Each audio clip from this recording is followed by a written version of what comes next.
A little while ago, we covered a video on this channel called Female Logic 101. It was in 2 parts, so if you wanted to go check those out, please do. Anyway, after we made a series of compelling points, I wanted to explore the idea of the red pill just a little bit further, so I did a little digging on his channel and I found a video that explains all. It is called Red Pill 101, Lesson 1. The hard truths, and I figured that together we could jump into this rabbit hole and figure out what dark, lonely place is waiting for us at the end of it. So let's jump into it and, well, yeah, let's see what happens. We're going to be talking about the $1 million question all of you guys clicked on this video for. Unless you're a feminist and you came here to dislike this video, get it out of your system right now and dislike this video. I have my red pill hoodie on, just get it out of your system because you're not going to like what I have to say on this channel. Genuinely, one of my only desires is to be as brave as this young man is one of these days. Such courage, such bravery to stand up against the 204 feminists who disliked his video. He really showed them, speaking real truth to power. What more can I say? Right now that we're back in the classroom, before I can talk to you about what the red pill means in the manosphere, I'm going to talk about where the red pill even came from in the first place. And you don't really have to go back that far, only like to the early 2000s when The Matrix came out and Morpheus offered Neo in the movie basically the decision to choose between the red pill and the blue pill. Obviously, we understand that Neo, if you've seen the movie, chose the red pill. I think the funniest part of the fact that this term, the red pill, came from The Matrix is the fact that traditional conservatives like this guy, because that's basically what he is a traditional conservative, you know, the same kind of person you would have gotten like 100 years ago or on Fox News today. But The Matrix is a story that was written by 2 trans women as an allegory for being trans. You know, you took the blue pill and you remained as you were, you maintained the status quo, you went along with tradition, or you took the red pill and you became who you truly were and escaped the Matrix. And I sincerely doubt that guys like this, or people in the red pill community in general, would be too happy to find out that their beloved Matrix is actually an allegory for something that they 100% do not believe in or support. So the first thing that you have to understand about the red pill, I just said it right there, is it's an understanding.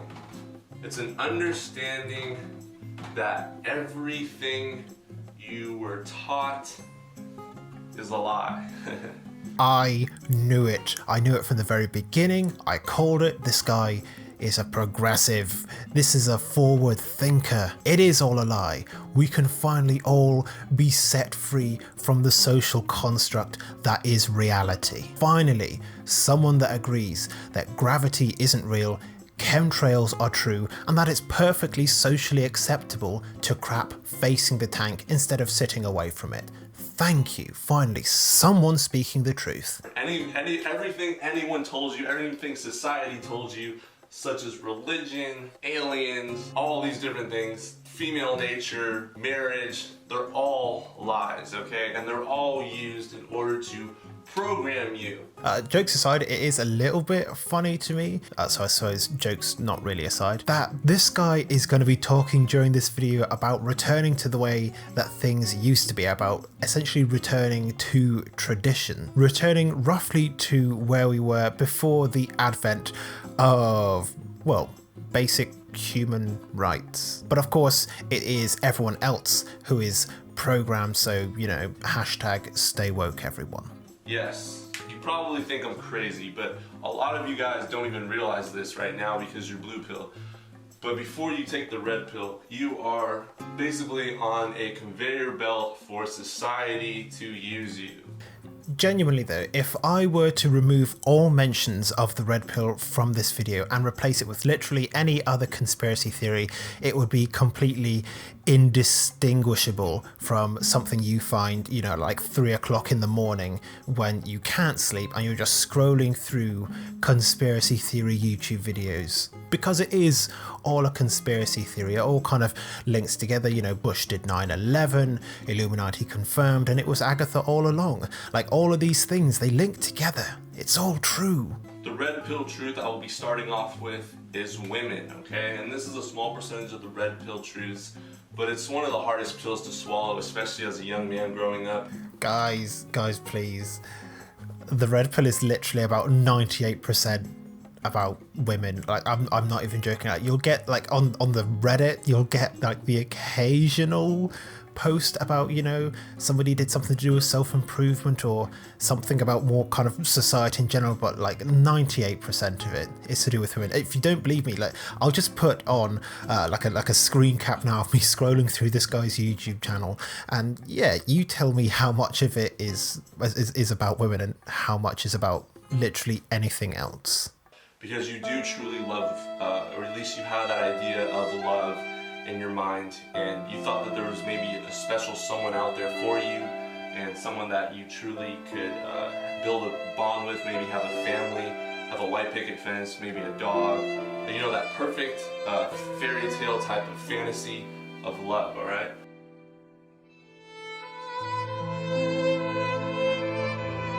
No jokes for this part. Just a clip from a Family Guy episode. You have been hurt by somebody, that much is clear. And this is the hardcore red pill truth, because I feel like women are projected as such angelic beings, whether that's on social media, online, TV. True, you should have seen the look of shock on my face when I found out that women crap as well. I was horrified, and yeah, that was my red pill moment. Alright, so they'll tell you that women are the prize. My god, he's not even going to close that bracket. Like, of all the things that I have seen in this video and that we will see, that is the most egregious of all. Just an open bracket. It's just been left there. You need to get a good job in order to please your woman. You need to go to school, get a good degree in order to get that job to please a woman. But what if I want to please a man instead? What if I want to be a fry cook by day and a fabulous drag queen by night? You can't stop me. You're able to understand that, listen, everything in society as a whole, so everything in society caters to the female. Everything. Well, you heard it here first, ladies and gentlemen. Everything caters towards the females. And thank God, because here I was thinking that the small amount of rapists that actually get sent to prison, even though there's a massive amount of evidence that they committed the crime, was perhaps a mistake with our legal system. But a weight off my shoulders. No, it's not. Thank God. It's just a system set up to benefit women. That's a weight off my shoulders. I can't even begin to tell you. More recently, and what's been going on since the rise of feminism, men are bad guys, right? You see it everywhere, like on social media, TV, online, in person. Men are bad, right? Men are evil, basically. But seriously, aside from like some 3-follower accounts on like Twitter, like, where are you actually seeing that in media? But like, could you just provide like just a crumb of evidence, a little bit? At this point, I would even take the post from the 3-follower Twitter account. Like, anything at all.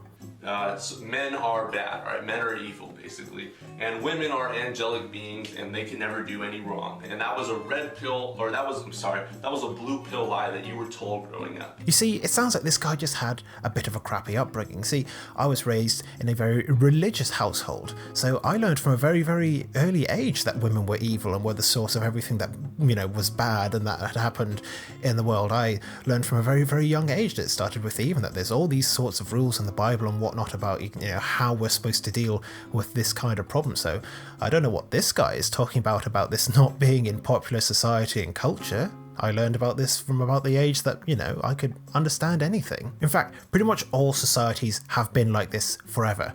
We have pretty much from the beginning of recorded history found a way to blame women for pretty much everything bad that happened, everything from the story of Adam and Eve to Pandora's box, and I can go into a lot more detail, but I won't because it's super boring, and somebody will be typing SJW in my comments eventually. So it kind of conflicts with the whole everything that religion told you was a lie, because, well, the religion that I grew up with told me literally exactly this. Where do I go from here?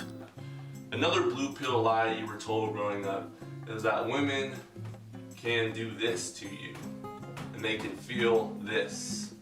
They are incapable of love. Oh my god. So, we're not going to roll that clip again. I thought that I would, but no. Let's just let that sit and kind of speak for itself. I know it's such a cliched thing to say to a guy like this, but like, seriously, dude, what happened? Who hurt you to make you think that women are completely incapable of love? Because this isn't something that just kind of appears out of a vacuum. Either you experienced something or somebody told you something, you were like, oh, okay, well, I guess that's true. But in any case, I'd be curious to know, like, how did you get here? As hard as that sounds, a woman is not capable of loving you as a man the same way that you love her. It is simply not true. In fact, love is an emotion. Love is emotional. No, wait a second. I thought we learned in the Female Logic 101 video that women were purely emotional and that men were more logical. Guys, I could be wrong, but I'm starting to think that there might not be a whole lot of internal consistency going on here. She can love this about you. She can love the experiences you provide. I know it's probably a childish thing to say, but I get the feeling that no woman would love the experiences that this guy could provide. She can love you as a father, okay, of her children, but she can't love you the same way that you love her. But why? Like, where's the proof? Where's the evidence? Make it make sense. She loves more so opportunistically, all right? So what does opportunistically mean? Opportunistically basically means she can only love you when it benefits her in the end, all right? So it doesn't benefit both of you. It solely just benefits the female, all right? It has nothing to do with you. It has nothing to do with how you feel or your feelings. It has everything to do with how she feels, all right? Guys, at this point, I don't think we can stop the descent into this rabbit hole. We are way past Wonderland, and we are reaching a place of utter madness, ruled by Alex Jones, crowned with a tinfoil hat. I think we're going to call it here for part 1, and we're going to circle back to part 2 very shortly. In part 2, we are due to learn about why marriage is a scam and why, yeah, the likelihood is you're probably going to get cheated on, according to this theory. So stay tuned. Let me know what your thoughts and questions are in the comment section down below. Let me know if you think I'm wrong about anything, and I'll be happy to tell you why I'm not. Make sure to subscribe to the channel. I've got videos coming out every single day on the subject of confidence and life advice for the average Joe. So if that's what you're interested in, subscribe, leave a like on the video, share it, etc. But that's it for today. And I look forward to seeing you in part 2 of this video very soon.